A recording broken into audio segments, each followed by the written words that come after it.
UP की Sultanpur Lok Sabha seat पर छठे चरण यानी 25 मई को मतदान होना है।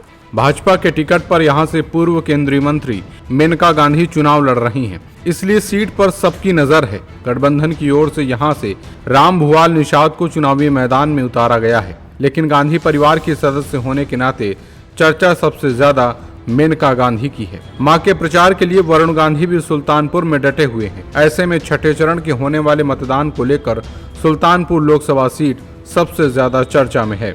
मेनका गांधी लगातार क्षेत्र में सक्रिय हैं। इसी कड़ी में उन्होंने मीडिया से भी बातचीत की। इस दौरान उन्होंने अपने बेटे और भतीजे और राहुल गांधी के सवालों पर भी खुलकर जवाब दिया। वरुण गांधी और राहुल गांधी को लेकर किए गए सवाल पर उन्होंने कहा कि सबके अपने अपने रास्ते हैं, अपनी अपनी किस्मत है। यदि काबिलियत है तो सब अपना रास्ता ढूंढेंगे। मेनका गांधी ने कहा कि मौका क्षमता पर निर्भर करता है, जिसके पास क्षमता है वो अपना रास्ता बना ही लेगा। उन्होंने ये भी कहा कि ये गलत धारणा है कि पार्टियां सांसद चलाते हैं।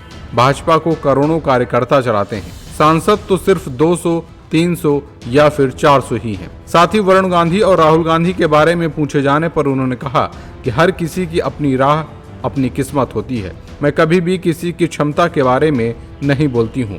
यदि काबिलियत है तो सब अपना रास्ता ढूंढ लेंगे। जीत को लेकर किए गए सवाल पर मेनका गांधी ने कहा कि सभी प्रत्याशी सोचते हैं कि मेरी जीत होगी, मैं अलग नहीं हूँ।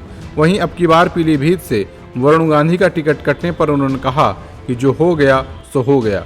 वहीं विपक्ष के 79 सीट जीतने वाले दावे पर उन्होंने प्रतिक्रिया देते हुए कहा कि सुल्तानपुर तो नहीं जीतेंगे। वहीं जब मेनका गांधी से सुल्तानपुर के अलावा यूपी की अन्य सीटों के बारे में पूछा गया तो उन्होंने कहा कि मैं सिर्फ सुल्तानपुर ही देख रही हूं। जब उनसे पूछा गया कि सोनिया गांधी राहुल गांधी को प्रधानमंत्री बनते देखना चाहती हैं, आप वरुण गांधी को किस मुकाम पर देखना चाहती हैं? इस सवाल के जवाब में उन्होंने कहा कि मैं वरुण को सिर्फ खुश देखना चाहती हूं। बता दें, लोकसभा चुनाव के छठे चरण में सुल्तानपुर सहित यूपी के 14 लोकसभा सीटों पर मतदान होना है, जिसमें से सुल्तानपुर के अलावा प्रतापगढ़, फूलपुर, इलाहाबाद, अंबेडकर नगर, श्रावस्ती, डुमरियागंज, बस्ती, संत कबीर नगर, लालगंज, आजमगढ़, जौनपुर, मछली शहर और भदोही शामिल हैं।